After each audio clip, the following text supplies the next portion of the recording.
Assalamualaikum warahmatullahi wabarakatuh. Perkenalkan, saya Nandini Dwi Astuti dari kelas 12 7 TLN. Aku adalah orang ketiga yang memeluk Islam dan orang pertama yang melepaskan anak panah di jalan Allah. Demikianlah Sa'ad bin Abi Waqqas mengenalkan dirinya. Ya, dia adalah orang ketiga yang memeluk agama Islam dan orang pertama yang melepaskan anak panah di jalan Allah. Sa'ad bin Abi Waqqas bin Wuhaid bin Abdi Manaf tinggal di tengah-tengah Bani Zahra yang merupakan paman Rasulullah Shallallahu Alaihi Wasallam. Wuhaib adalah kakek Sa'ad dan paman Aminah binti Wahab, ibunda Rasulullah. Sa'ad dikenal oleh orang karena ia adalah paman dari Rasulullah Shallallahu Alaihi Wasallam dan beliau sangat bangga dengan kekuatan dan keberanian serta ketulusan iman Sa'ad. Nabi bersabda, "Ini adalah pamanku. Perlihatkanlah kepadaku paman kalian." Kisah keislaman Sa'ad bin Abi Waqqas termasuk cepat, dan ia merupakan golongan dari as-sabiqunal awalun, yaitu golongan orang-orang terdahulu yang masuk Islam.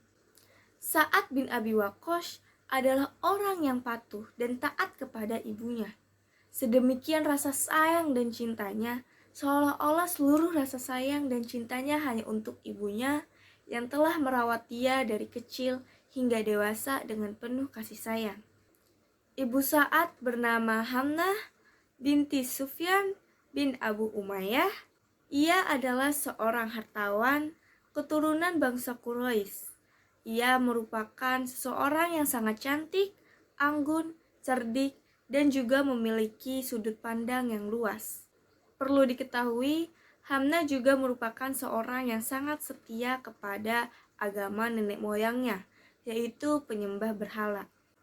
Pada suatu hari, Abu Bakar Asy-Siddiq mendatangi Sa'ad bin Abi Waqqas dengan membawa kabar berita dari langit tentang diutusnya Muhammad SAW menjadi Rasul Allah. Ketika Sa'ad menanyakan siapakah orang-orang yang telah beriman kepada Muhammad, Abu Bakar menjawab dirinya sendiri, Ali bin Abi Thalib, dan Zaid bin Aritsah. Seruan ini mengetuk kalbu Sa'ad untuk bertemu dengan Rasulullah Shallallahu Alaihi Wasallam untuk mengucapkan 2 kalimat syahadat. Ia pun memeluk agama Allah pada saat usia 17 tahun. Setelah memeluk Islam, ibunya sangat marah dengan keislaman Sa'ad. "Wahai Sa'ad, apakah engkau rela meninggalkan agamamu dan agama bapakmu itu untuk menganut agama baru itu? Aku tidak akan makan dan minum sebelum engkau meninggalkan agama barumu itu." Namun Sa'ad menjawab, "Demi Allah, aku tidak akan meninggalkan agamaku." Sang ibu pun tetap nekat karena ia mengetahui persis bahwa anaknya sangat menyayanginya.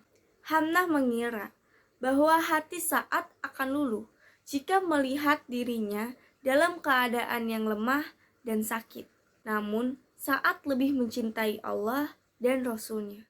"Wahai ibunda, demi Allah, walaupun engkau memiliki 70 nyawa dan keluar satu persatu, aku tetap tidak akan mau meninggalkan agamaku selamanya," tegas Sa'ad. Akhirnya, sang ibu yakin bahwa anaknya tidak mungkin kembali pada ajaran nenek moyangnya. Dia hanya dirundung kesepian dan kebencian. Allah Subhanahu wa Ta'ala mengekalkan peristiwa yang dialami oleh Sa'ad dalam Al-Quran Surah Luqman ayat 15, yang artinya, "Dan jika keduanya memaksamu untuk mempersekutukan dengan aku sesuatu yang tidak ada pengetahuanmu tentang itu, maka janganlah kamu mengikuti keduanya, dan pergaulilah keduanya di dunia dengan baik."